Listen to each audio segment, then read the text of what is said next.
Olá pessoal, vamos a mais uma aula de língua portuguesa. Hoje estaremos falando sobre o poema de cordel.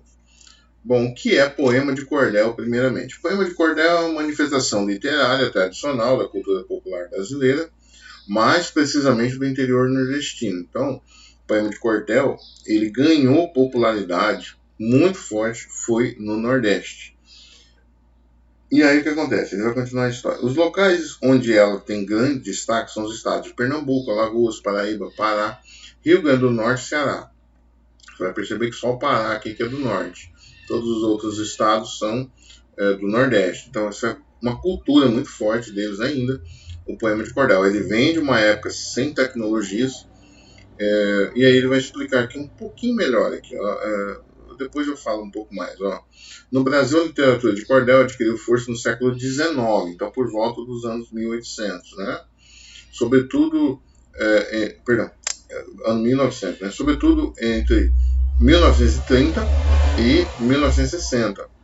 Muitos escritores foram influenciados por este estilo, dos quais se destacam João Cabral de Melo Neto, tá? Ariano Suassuna, Guimarães Rosa, dentre outros. Nós vamos ver agora em umas obras dele. Então, o poema de cordel, pessoal, é basicamente o seguinte: as pessoas escreviam seus poemas, penduravam em cordéis, eram cordões tipo varais, e ali ficavam expostos numa feira, em feiras, né, ou em locais de eventos.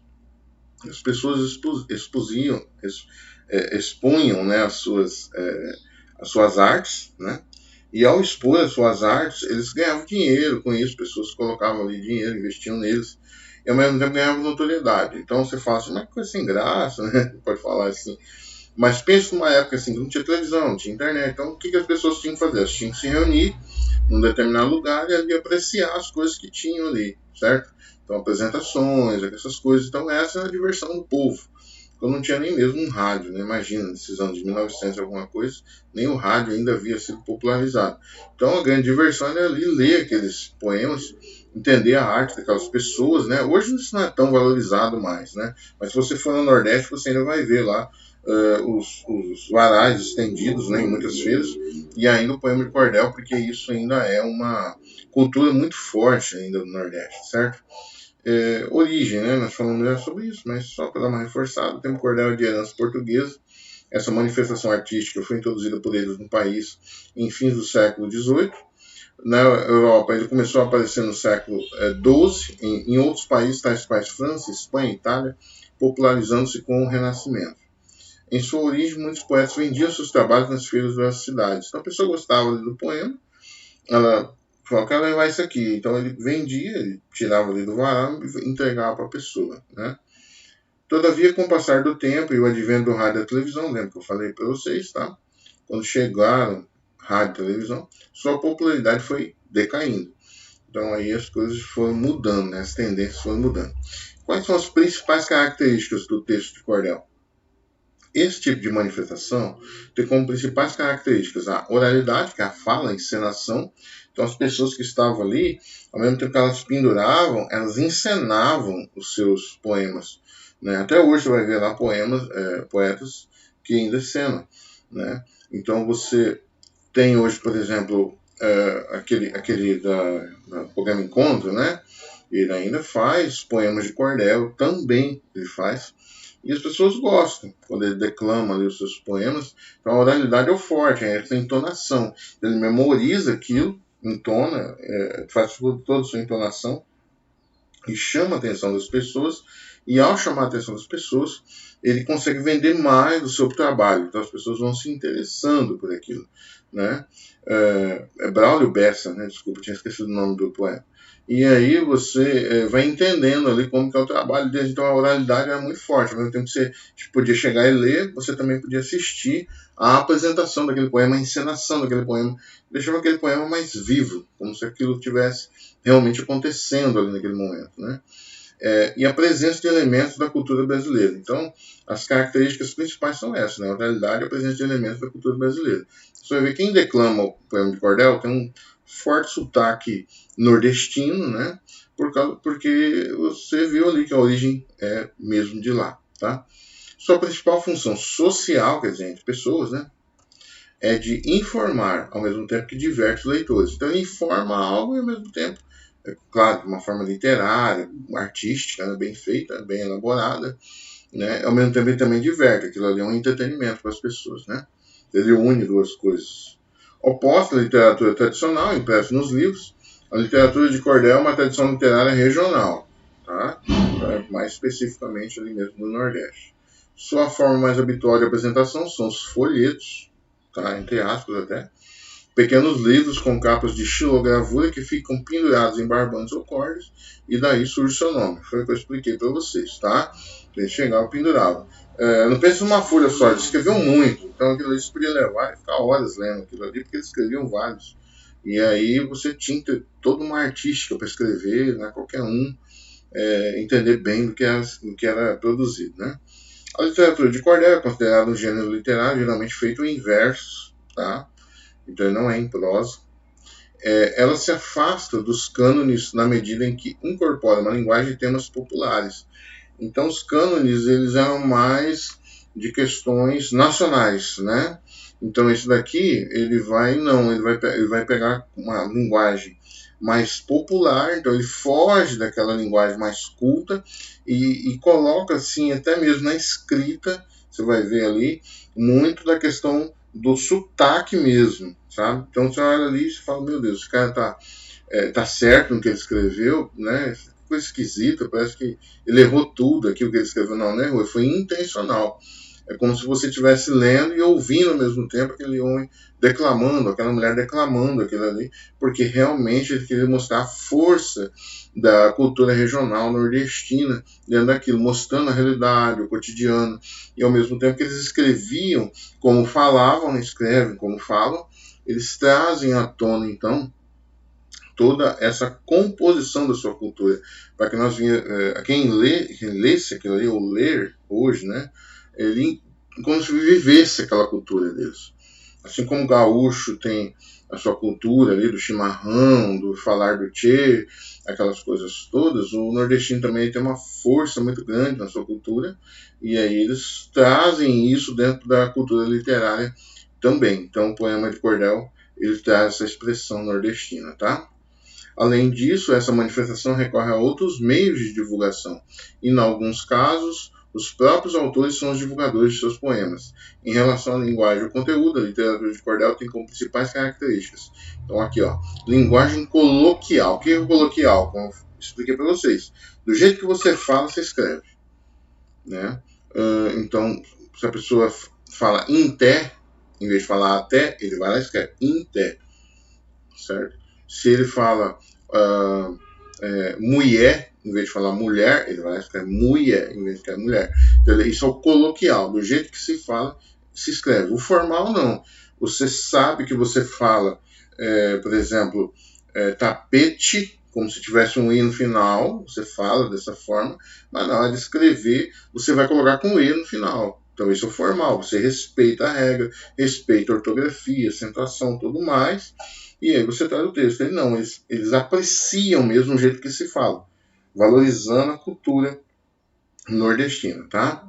Ele tem muito uso de humor, ironia e sarcasmo, então você tem que pegar ali no que ele está falando, como que ele está ironizando o que, fazendo sarcasmo do que, eles abusam disso, né? Temas diversos eles vão abordar, o folclore brasileiro, para falar do boitatá, para falar do saci pererê, para falar de várias coisas desse tipo. Podem ser temas religiosos, ele pode falar de um santo ou de uma santa, né, determinada, ou de Deus, né. Profanos, né, então ele vai falar de algumas coisas ali que ele acha absurda, né, que fere a sacralidade das coisas, né. Podem ser temas políticos, ele pode fazer uma crítica, às vezes até política, ou satirizando os políticos. Episódios históricos, então acontecimentos ali que se passaram, né? Por exemplo, a história de Antônio Conselheiro, eles podem abordar isso, fazer ali um poema de cordel a respeito, né?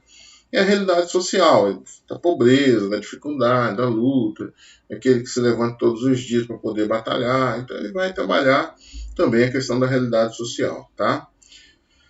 Bom, ele tem presença de rimas, conforme nós falamos, nós vamos ver isso daqui a pouco. Ele tem a presença da métrica, porque sílabas, por exemplo, se um verso tem 10 sílabas, ele tem que calcular exatamente 10 sílabas poéticas, que não são as sílabas comumente nós conhecemos, tá? E aí todos os versos ele vai respeitar sempre 10 sílabas poéticas. Se ele usa 12, todos vão ter 12 sílabas poéticas. Então cada verso já tem a sua métrica estabelecida, tá? Então a presença também da oralidade, tá bom, pessoal? Bom, combinações de rima ele tem, tá? Que é o chamado esquema rimático. Trata-se do esquema que nos revela de que forma a rima está combinada numa estrofe. Costuma ser indicada por letras. Vou explicar aqui para vocês. Então, por exemplo, ó, na estrofe que se segue, a rima tem a seguinte distribuição, ó, A, B, C, C, B, A. O que significa isso? Simples, ó. Todo primeiro verso, pessoal, sempre será A, ó. Sempre será A. O primeiro verso sempre será A. Todos que rimarem com o primeiro verso, e você entende que no poema verso é uma linha dessa, tá? E o conjunto de versos, a estrofe, nós já falamos isso em outra aula. Bom, então o primeiro verso ele sempre será A. Então o que vai acontecer? Todos que rimarem com A, que é o final aqui do verso, ó, por exemplo, que é subia.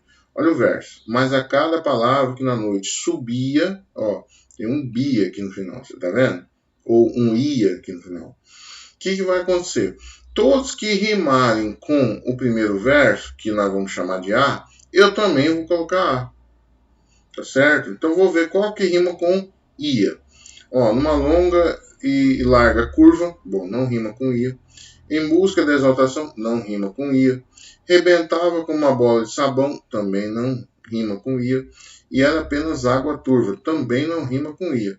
O que nas mãos eu dela recebia. Bom, aqui rimou. O bia e o bia, tá vendo? Então o A vai ser no primeiro verso. E qual é o que rima com o primeiro verso? O último verso aqui no caso, né? No sexto verso. Então aqui eu também vou colocar A. Ok, tá. Aí eu vou para o outro verso que não está rimando com A. Qual é o outro verso que não está rimando com A? É o segundo já, tá? Pode acontecer de um A aqui e o segundo verso já rimar também com A. Tá? Então, nesse caso aqui não está acontecendo, mas pode acontecer, tá? Então, quem é que não está rimando com Bia? O segundo verso não rima com Bia. Então, o que eu faço? Eu coloco a letra B, tá? E vou observar qual é o que rima com B para colocar B também. Então, ó, numa longa e larga curva, ó, em busca da exaltação não rima com curva. Rebentava com uma bola de sabão, sabão não rima com curva. E era apenas água turva. Opa, tem um urva aqui que rima com curva. Então o que eu faço? Se aqui é B, qual que rima com B? Ah, o quinto verso. Então vou colocar B nele também. Tá certo? Aí eu vou para o outro, que não está rimando nem com A, nem com B. Qual é? Nesse caso é o terceiro, ó, em busca de exaltação, ó, ou ão no final. Então nele eu coloco C. E vou procurar qual que está rimando com esse ão ao final do verso. Rebentava como bola de sabão. Ó, esse ão rimando com ão. O que eu faço? Coloco C. Tá? Então, esse esquema rimático, ó, AB, CC, BA, ele tem a ver com isso. Ó. É porque o primeiro verso rima com o sexto verso, o segundo verso rima com o quinto verso, e o terceiro verso rima com o quarto verso. Pode acontecer, às vezes, de ter até um D na história, viu, pessoal? Pode ter. Ele uma rima ali que não estava aqui. Por exemplo, ele trabalhou com 3 tipos de rima aqui. Por isso que são pares, né? E aí vai acontecer isso. Mas ele poderia trabalhar ali com D, às vezes estendendo ali com maior número de versos, pode acontecer. Mas a combinação rimática, o esquema rimático, perdão, que é a combinação de rima, é isso, tá? Espero que vocês tenham entendido. E acabamos por aqui, tá bom, pessoal? Espero que vocês tenham entendido. Valeu, até a próxima. Obrigado.